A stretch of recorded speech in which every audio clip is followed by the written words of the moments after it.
Tempo छाप जिंदाबाद जिंदाबाद जिंदाबाद, टेम्पू छाप जिंदाबाद जिंदाबाद जिंदाबाद, टेम्पू छाप जिंदाबाद जिंदाबाद जिंदाबाद, टेम्पू छाप जिंदाबाद जिंदाबाद जिंदाबाद। हमारा बटन कहाँ दबेगा? टेम्पू छाप किसान पे, हमारा बटन कहाँ दबेगा? टेम्पू छाप किसान पे, हमारा बटन कहाँ दबेगा? टेम्पू छाप किसान पे, हमारा बटन कहाँ दबेगा? टेम्पू छाप किसान पे। गरीबों का मसीहा जिंदाबाद जिंदाबाद जिंदाबाद, गरीबों का मसीहा जिंदाबाद जिंदाबाद जिंदाबाद, टेम्पू छाप जिंदाबाद जिंदाबाद जिंदाबाद, टेम्पू छाप जिंदाबाद जिंदाबाद जिंदाबाद, टेम्पू छाप जिंदाबाद जिंदाबाद जिंदाबाद, टेम्पू छाप जिंदाबाद जिंदाबाद जिंदाबाद, टेम्पू छाप जिंदाबाद जिंदाबाद जिंदाबाद, टेम्पू छाप जिंदाबाद जिंदाबाद जिंदाबाद, टेम्पू छाप जिंदाबाद जिंदाबाद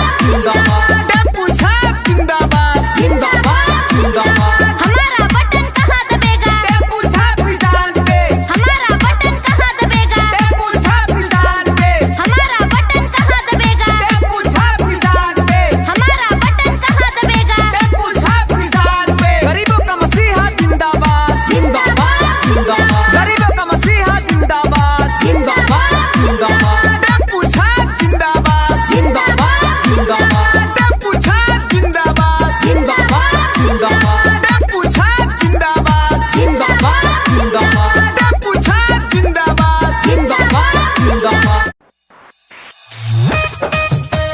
जिंदाबाद जिंदाबाद जिंदाबाद जिंदाबाद, ममता देवी जिंदाबाद जिंदाबाद जिंदाबाद, जिंदाबाद जिंदाबाद जिंदाबाद जिंदाबाद, ममता देवी जिंदाबाद जिंदाबाद जिंदाबाद।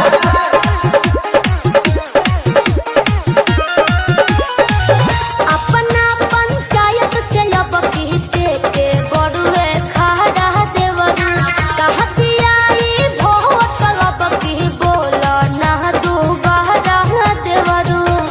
बताइए अपना पंचायत से अब कहते के बड़ुए खड़ा देवरू, कहतिया ई भोट अब की बोला ना दोबारा देवरू। जे करा के देवे के बाबा तोई हो तू तोई हो। ममता देवी के तू जी तई हो तवाद बनई हो, ममता देवी के तू जी तई हो तवाद बनई हो। दिखावा ना काम हुई मदद सुबह शाम हुई, दिखावा ना काम हुई मदद सुबह शाम हुई। एक बार ममता देवी की वार्ड बना के देखी, पूरा जनता के विकास हुई। जिंदाबाद जिंदाबाद जिंदाबाद जिंदाबाद, ममता देवी जिंदाबाद जिंदाबाद जिंदाबाद। काम करे वाला के ही मिली हो, जॉब जहाँ खोजबू मिली है तीली तीली हो, मिली है तीली तीली हो। काम करे वाला के ही मिली हो, जॉब जहाँ खोजबू मिली है तीली तीली हो, मिली है तीली साफ तीली साफ हो। बतिया समझाई हो समझाई हो। ममता देवी के तुझी तई हो तवाद बनई हो, ममता देवी के तुझी तई हो तवाद बनई हो। विकास की गति के रुकी मत बोल दी, विकास की गति के रुकी मत बोल दी। ये भैया ममता देवी के साथ ही रुआ चल दी। जिंदाबाद जिंदाबाद जिंदाबाद जिंदाबाद, ममता देवी जिंदाबाद जिंदाबाद जिंदाबाद। अपना पंचायत से अब कहते के बड़ुए खड़ा देवरू, कहतिया ई भोट अब की बोला ना दोबारा देवरू। जे करा के देवे के बाबा तोई हो तू तोई हो। ममता देवी के तू जी तई हटवाट बनई हनु हो। जो लोभी क्रोधी लालची चमचा और दलाल जनता के किस काम के सोचो करो ख्याल। दारू मुर्गा पैसा एक धोखा है, जिता दो आपके पास भरपूर मौका है। नगर में हर निगाह की विकास की तलाश है, नगर में हर निगाह को विकास की तलाश है। झुग्गी झोपड़ियों में रहते गरीबों को आवास की तलाश है। हाथ तो मेरे मतदाता साथियों, मेरे मित्रों, मेरे बंधुओं, इस बार किसी तरह के लोभ लालच नहीं करना है और ईमानदारी पूर्वक ईमानदार प्रत्याशी को वोट देना है। नहीं तो 5 वर्षों तक पछताना पड़ेगा, नहीं तो किसी के पीछे 5 वर्षों तक दौड़ना पड़ेगा, जो आपको मुर्गा मुसल्लम दारू आदि पिलाकर जो एक दिन के वोट के लिए आपको बहकावे में लेता है हक को निगलने के लिए। तो क्या आप ऐसे धूर्तबाजों के चक्कर में पड़ेंगे जो 5 वर्षों तक आपको रुलाते रहेंगे, आपको तरसाते रहेंगे? ऐसे प्रत्याशी को जिताइएगा या अपने कर्मशील संघर्षशील ईमानदार प्रत्याशी को जिताइएगा।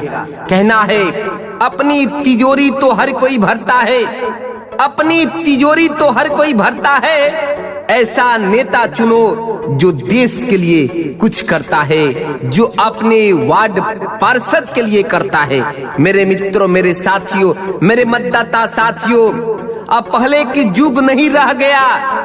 आपकी जो आंखों पर पट्टी है इसको खोलना होगा और ईमानदारों में ईमानदार प्रत्याशी को ढूंढना होगा। नहीं तो हमारी आपकी अपने बच्चे की भविष्य खतरे में है। इस खतरे से बाहर निकालने के लिए आप एकजुट हो जाइए, एक मत हो जाइए।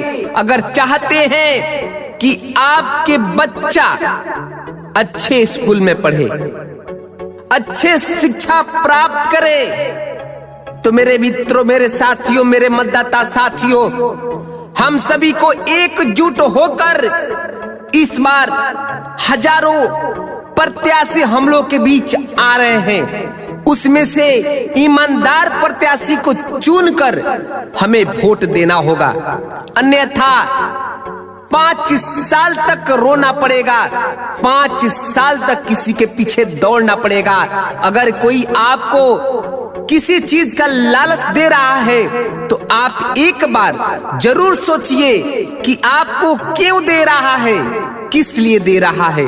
इस पर आप जरूर विचार करें। कहना है ऐसे चमचों की कोई बड़ी भीड़ लगी है, ऐसे चमचों की कोई बड़ी भीड़ लगी है जो खुद को भक्त बताते हैं। चुनाव करे सही उम्मीदवार का जो हमेशा आपका साथ निभाते हैं, जो हमेशा आपका साथ निभाते हैं। तो मेरे मित्रों, मेरे साथियों, जो आपके हर सुख दुख में कदम से कदम मिलाकर जो चलता है, वैसे प्रत्याशी को जिताना है।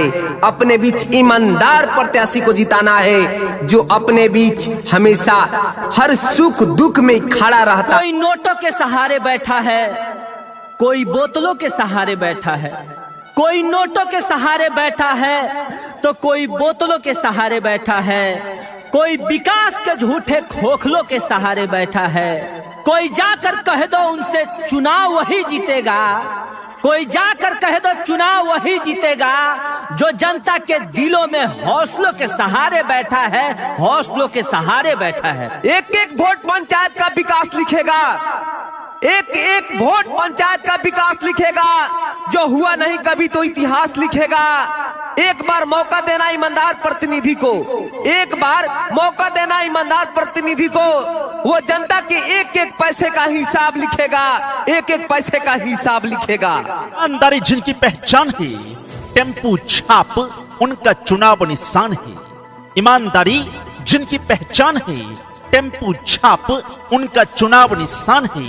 ईवीएम में तीसरे नंबर वाले बटन को दबाएं। टेम्पू छाप जिंदाबाद, जिंदाबाद जिंदाबाद टेम्पू छाप जिंदाबाद, जिंदाबाद जिंदाबाद ममता देवी जिंदाबाद, जिंदाबाद जिंदाबाद ममता देवी जिंदाबाद, जिंदाबाद जिंदाबाद ममता देवी जिंदाबाद। आपका बटन कहाँ दबेगा? टेम्पू छाप जहाँ रहेगा। आपका बटन कहाँ दबेगा? टेम्पू छाप जहाँ रहेगा। क्यों पड़े हो चक्कर में? कोई नहीं है टक्कर में। क्यों पड़े हो चक्कर में? कोई नहीं है टक्कर में। सुना ये चाचा चाची बतना भूलैहा, दही गुड़ खा के अपन जतरा बनैहा, टेम्पू छापर बतना दबैहा गे दीदी सुना बतना भूलैहा। गरीबन के हक खातिर रहेलन हरदम तैयार जी।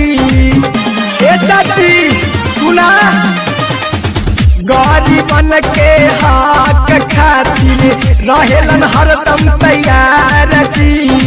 सुनाए भैया मजदूर किसनमा यही बायर जी हमारा जी।